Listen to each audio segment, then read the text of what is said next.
Hello po mga kababayan, si Dante Maravillas, Bicolano vlogger, broadcast journalist from Albay. In-expose nang natuluyan mga kababayan yung mga big time contractors na kumorner sa mga flood control projects dito po sa amin sa Bicol region. Inubara na po. So buti naman po para ma-check kung maayos ba o mga palpak din o guni-guni lang. Tulad ng sinabi ng ating Pangulong Bongbong Marcos, wala pong sasantuin dito. Kaibigan, mga kababayan, sabi ng ating Pangulo, kung kaibigan na niya kita, hindi na kita kaibigan. Political ally kita, hindi na tayo magkaalyado. Kasi po, tama naman yung sinasabi ng ating Pangulo. Binigyan ka na kung ikaw ay kontraktor. Binigyan ka ng pagkakataon na makapaghanap buhay. Binigyan ka ng project. Tapos, ang ginawa mo, umubra ka lang ng kwarta. Hindi mo man inayos yung trabaho. Whereas yung iba po, kinuha talaga yung kwarta. Full. Wala mang ginawang trabaho. Yun ang hindi pwede mga kababayan. Nakonsinti ng ating Pangulong Bongbong Marcos na kinonsinti po ng mga previous administrations. Pagkatapos, isisisi sa kanya yung mga anomalya, inepekto ng mga anomalya, yung mga pagbabaha sa iba-ibang parte ng Pilipinas, including dito sa amin sa Bicol region. Sumali naman ang ganun. So ito, i-share ko sa inyo, sino-sino yung mga top contractors ng Bicol. Sabi dito sa report ng GMA. Yan Who are the top contractors that bag Bicol flood control projects? So, ang daming mga flood control projects na in-implement dito sa Bicol na isa ding flood prone. And in fact, sabi dito sa balita ng GMA, ang Bicol ay mayroong pangatlo sa pinakang mataas na budget para sa flood control. Sumunod lang sa Central Luzon at saka sa National Capital Region. So, ang number 1, Central Luzon, number 2, NCR, number 3 ang Bicol Region. Ngayon, based sa data mga kababayan na nakuha ng GMA News Research mula sa Sumbong sa Pangulo website, itong Bicol Region has 866 flood control projects. Ng total daw, umaabot sa 49.61 billion pesos in contract cost. Pero maliit pa rin po. Buong Bicol Region, 49 billion lang. Ang matindi po, mga kababayan, isang distrito lang ni Pulong sa Davao, 51 billion. Binaba pa, isang distrito. Pero ito mga kababayan, buong Bicol Region. Ilang distrito ang buong Bicol Region? Sa Albay, 3 na distrito. Plus 4 na distrito. Sa Camsor, 7. 2 distrito sa Sorsogon, 9, 2 distrito sa Masbate, ay 3 din pala mga kababayan sa Masbate, so 12 na, 2 distrito sa Cam Norte yata, so 14, Lone District ng Catanduanes, 15 distrito. Pero po 49.61 billion ang contract cost. Maliit pa mga kababayan kaysa sa 51 billion ni Pulong Duterte. One district lang yun. Payat pa. Kita ninyo mga kababayan? Kaya yung mga DDS, iba man yung tinitingnan sa tinititigan. Yan malinaw po. 49 billion. Mas lamang pa ng 2 billion yung isang distrito lang ni Pulong. Sa amin, 15 distrito na. 6 provinces. Mga kababayan. Kaya kung binaba dito sa amin, malamang parehas ang rason. Pero dito sa amin mga kababayan, at least 49 billion lang buong Bicol as compared sa isang distrito ni Pulong, 51 billion. Kaya dapat talaga imbestigahan. Pati yung Davao City. Buong Pilipinas dapat ang investigasyon, mga kababayan. Wala tayong kontra na yung mga contractors dito, imbestigahan, pati mga politiko. So sabi dito, within the region, Albay is the province with the most number of flood control projects in Bicol. 73 projects or 16.17 billion. While Camarines Sur leads in terms of contract cost. 250 projects, pero 17.50 billion mas malaki. Ito naman yung mga kumorner na mga contractors. The top 15 contractors awarded with flood control projects dito sa amin sa Bicol para malaman po ninyo. Una po yung barkada ni Chis Escudero. Based in Sorsogon City, Centerways Construction and Development Incorporated, both a solo contractor and co-contractor, bag 84 projects worth 5.23 billion pesos in the Bicol region. 56 of these 84 projects are in Sorsogon. Tumabo po talaga yung Sorsogon. Ni Chis Escudero, yung barkada niyang si Lawrence Lubiano, 56 ng 84 na projects sa Sorsogon. Matindi. Nagtaka pa kayo kung bakit, mga kababayan, nakapag-donate si Mr. Lubiano, inamin niya, sa investigasyon ng Congress.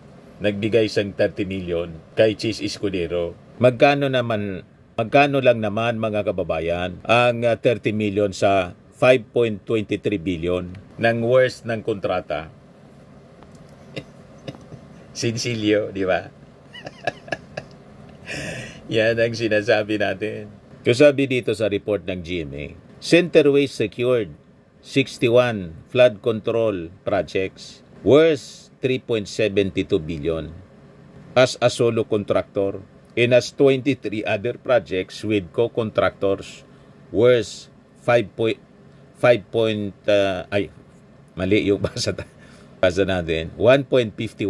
billion pesos. Itong Centerways, pinangalanan ito ng ating Pangulong Bongbong Marcos bilang isa sa 15 contractors na may pinakang marami na flood control projects worth billions of pesos. Centerways obtained 5.4 billion pesos in flood control projects in the Bicol region and in Central Visayas, which translate to 0.998% ng total contracts na dinisclose ng ating Pangulo.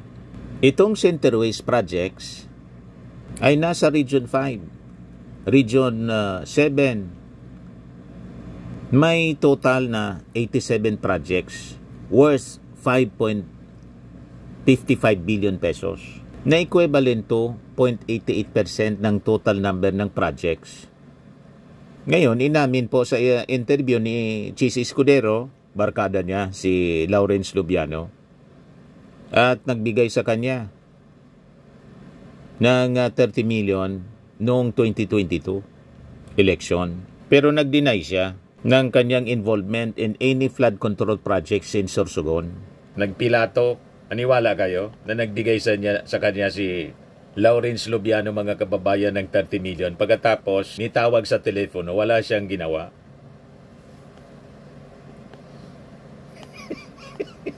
Yan sabi natin, mga moron lang ang maniniwala sa kwento ni Escudero.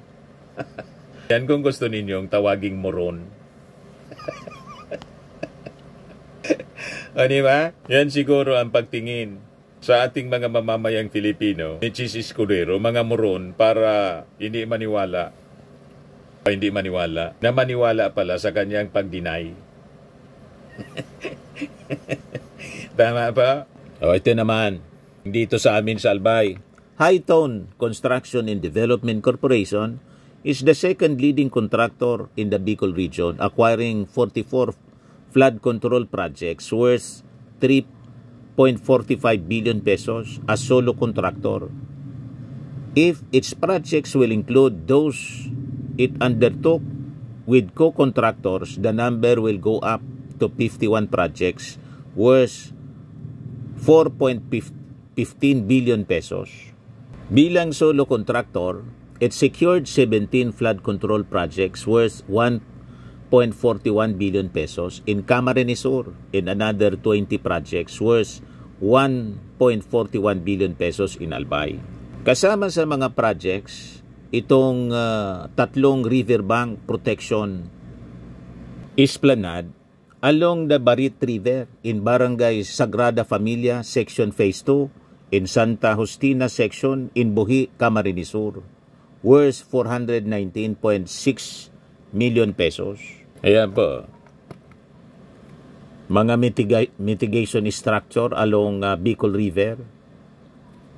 Sa Bula, Camarines Sur, 139 million plus with Kinsay Builders Corporation. Construction ng Riverbank Protection Esplanade along Barit River, Barangay Sagrada Familia, Section Phase 2, Buhi, Camarines Sur, 139.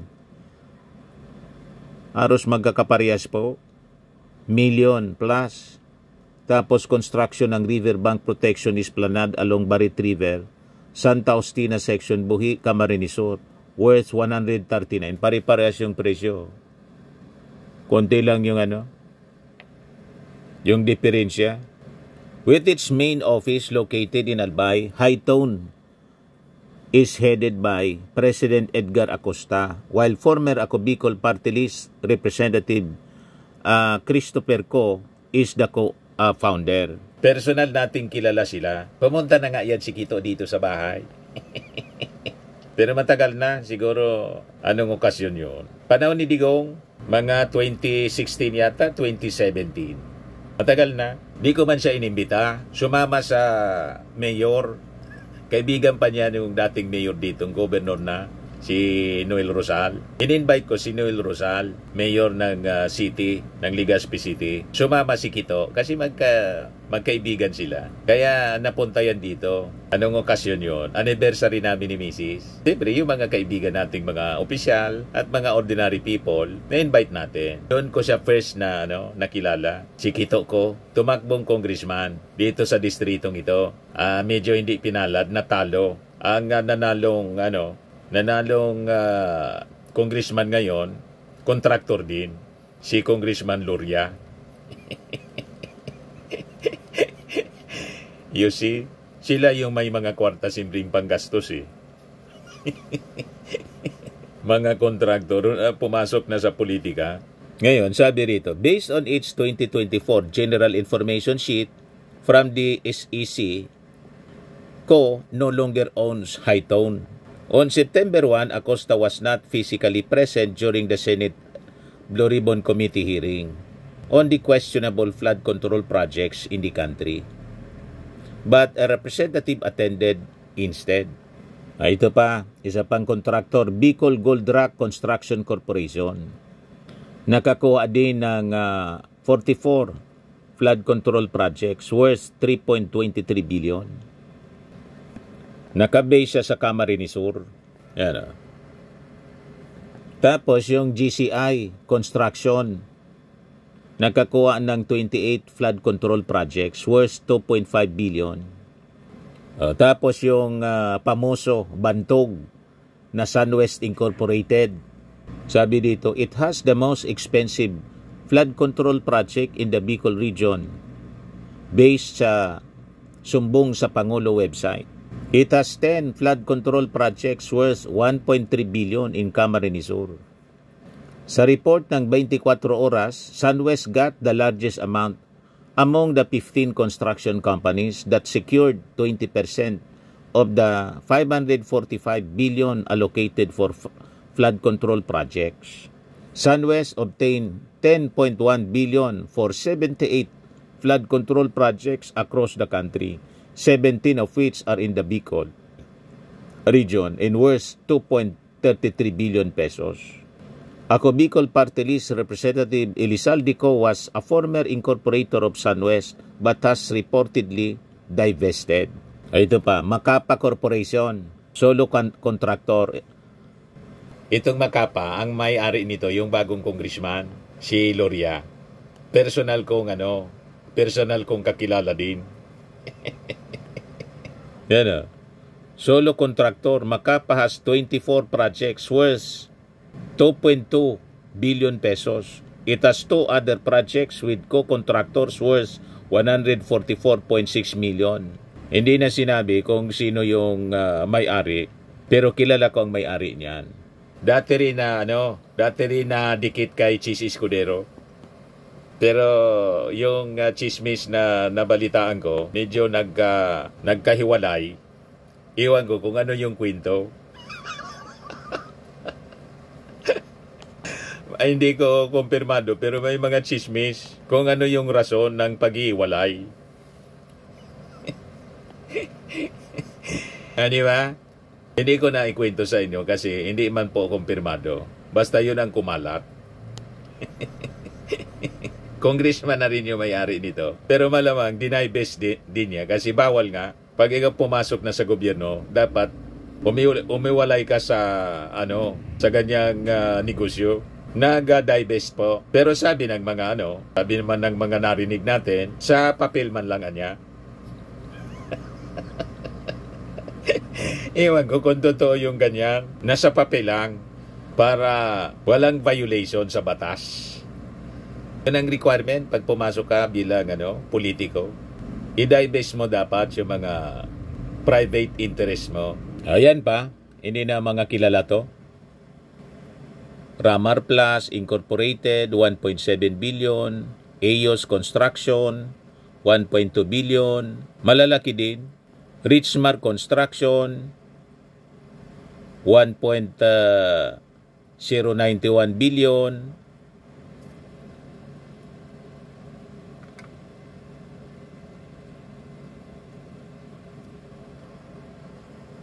Steven Construction and Supply, 990 million. Brett Min Roofing, 870 million. Partido Construction, 840 million. Malalaki na rin. Close to 1 billion din. NFH Construction, 837 million. At Montopar Builders Corporation, 829 million. O ngayon, yung mga projects nito, sisilipin pa man lang kung may flood control project sila na guni-guni lang. So far ngayon, wala pa man po kasi nasa proseso pa ng mga pagpapaimbestiga yung bagong DPWH Secretary. So hindi nangangahulugan mga kababayan na ito na mention dito yung mga pangalan ng mga companies at may-ari, guilty na sila lahat ng pagnanakaw. Di ba pa? Pero pag halimbawa, na-check na tulad po ng construction company ng mga diskaya na involved sa mga guni-guni na mga projects, dapat panagutin lahat mga kababayan. Yan ang ating posisyon. Kahit mga kababayan ko, taga rito mismo sa amin sa Albay. Kasi kailangan na nating ituwid. Bagong Pilipinas na po tayo. Walang mangyayari. Pag left and right ang dayaan, ang nakawan sa pondo ng ating gobyerno. O ngayon mga kababayan, sabi ni Christopher Berse din ng UP National College of Public Administration and Governance, ito anyang mga issue surrounding the flood control projects dito sa ating bansa dapat maging eye-opener sa mga mamamayan. Dapat ito ay maging isang eye-opener para sa lahat at maging lesson para sa atin, para sa mga darating na eleksyon ay mas magiging mapili tayo sa mga politiko na binoboto natin. Dapat sinisiguro natin na hindi natin papaboran ang mga politiko na may mga business interest at kaya mga negosyante na tumatakbo sa politika. Tama po. Kaya lang, yung mga botante po, kaya ganito ang cycle ng korupsyon. May partisipasyon yung mga botante. Yung mga botante po, hindi ka iboto pag walang paipit. Yung vote buying po, pag walang panggastos, ang isang tumatakbo sa anumang posisyon, congressman, mayor, gobernador, ang tawag sa iyo, nuisance, wala mang kwarta niya yan. Ang nananalo yung may pera, na ang mga may pera po, karamihan yan, kontraktor. Kung hindi kontraktor, yung politiko, back up ng kontraktor. Yan ang rason po kung bakit massive ang nakawa ng pera ng gobyerno. So guilty rin ang ating mga mamamayang Pilipino. Alam na nilang magnanakaw, binoboto pa rin kasi sila, nabibigyan sila mga kababayan ng personal favor. Pag humingi ng tulong, galante yung magnanakaw kasi ninakaw man lang. Pag dating ng eleksyon, mag-vote buying sila. Yan ang nangyayari. So nakita ninyo yung mga politiko, ang mga kaibigan nila, karamihan mga kababayan, mga contractors. Kasi yung contractor, sila yung nagpupundo ng kampanya. Pag nanalo, siyempre, bibigyan ng pabor. Pero sabi ni Chis Escudero, niya, tinanggap ko yung 30 million. Pero, Never niyang nag-influensya ako sa mga kontrata niya.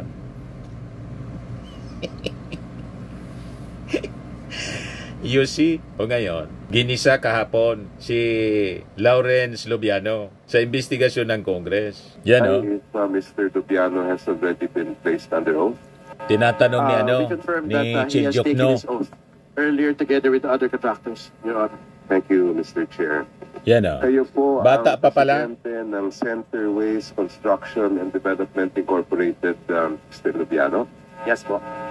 Kailan pa po kayo naging pangulo ng kumpanyang yan? Since 2009 po. So you are Tagal na. familiar with the government contracts that your company has entered into since Yes, the po. time you are president? Yes po. Your Honor. More or less since 2022 hanggang ngayon po, mga ilan ang government contracts ng Centerways as far as you know? Sa pag-government po, yung na mga nabid po namin, nasa, I think, from 2022 to 2020, nasa 80 po. More or less Yes, around po. More or 80 projects. Yes po. Thank you. Saan lugar itong mga proyektong ito? More on Bicol po. Bicol. Yes. Where in Bicol specifically, sir? Sorsogon, Your Honor. Taga Meron Sorsogon kayo sa siya eh. Sorsogon. Yes po. Meron din po kayo sa Barkada ibang ni Chis Escudero. lugar sa Bicol? Yes po. Depende po sa napapanalunan namin po sa bidding. Can you recall the places aside from Sorsogon? May Kamsur din po. May, depende po sa napapanalunan po. Pero mostly in Bicol po. Yes, you have some in Albay. Is that correct? Yes po, yes po. At 2001, I think. Some in Camarines Sur. Yes po, yes po. Also some in other provinces like Cebu and Masbate. Yes po. Yes. Now, of those 5 places you mentioned, Albay, Camarines Sur, Cebu, Masbate, and Sorsogon, alin po doon ang pinakamaraming government contract ang Centerways? Your Honor, sa Sorsogon po. Sorsogon, Yes po. out of the 80 plus or more or less projects, how many do you have in Sorsogon? Pwede ko po i-check sa record. But To be exact. a ballpark figure, sabi nyo, ang pinakamarami ay doon sa Sorsogon. Yes po. Siguro mga 30 po, Your Honor. I think. More or less.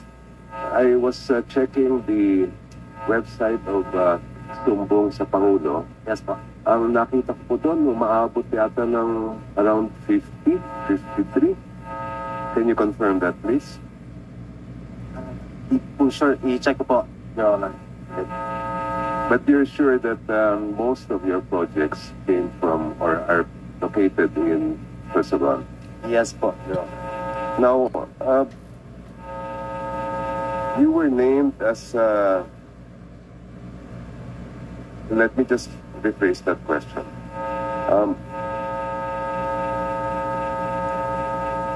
Meron po ba kayong kamag-anak, asawa, o kaya kapamilya na nasa gobyerno ngayon? Yes po, Your Honor. At sino po sila? Tanong kanilang posisyon. Po? Sino po sila? Yung sinasabi niyong kamag-anak ninyo. Kapatid ko po, Your Honor. And what is his position in government? Mayor po, ngayon. Sa isang bayan sa Sorsogon. Saan po? Sa Sorsogon. Sa Sorsogon. Aside from your brother or is that sister? Wala po akong sister. Sino pa po? Brother ko po, city councilor din po. Sa Sorsogon. Maliban doon sa dalawang nabanggit ninyo, meron pa ba kayong ibang kamag-anak Wala na na po. nasa government? Sa pagkakaalam ko po, wala na po. How about business partners? Do you have any business partners who are in government? Wala po, Your Honor. In the last elections, last 2 cycles of elections, 2022 and 2025, kayo po ba ay nagbigay ng donasyon sa sino man na kumandidato, whether local or national, sa huli mga eleksyon? 2022, Your Honor? Yes. Yes po, Your Honor. Kanino po yun? Kay Senator Cheese po. Senator Cheese Escudero. Yes. Aside from Senator Escudero, may I know if there have been other candidates for either national or local positions that you gave donations to? Wala na po, Your Honor. And more or less, magkano po daw ang iyong na-donate sa kampanya ni Senator Cheese? 30 million po, Your Honor. 30 million? Pesos, yes. This was during the time that you already had government projects. That's right. Ano po? Sorry, Your Honor. Noong panahon na yun, ay kayo ay meron ng mga proyekto o kontrata sa gobyerno. Yes po, since 2009 po. Thank you. No more questions, Mr. Chair. Your Honor, personally ko po donation Kinotes ng ano? or nag-donate po ako Kinotes ng abogado. kay Senator Cheese. Personalan ng 30 niya. million. Sabihin mo, personal. Hindi po galing sa company yun. Galing po yun sa akin as a personal individual. Galing pa Thank rin you yun po. sa kita niya sa kontrata. Alright, thank you. Sabihin pang personal na donation niya. Yung personal na donation niya, kinita niya yon galing sa kanyang kumpanya.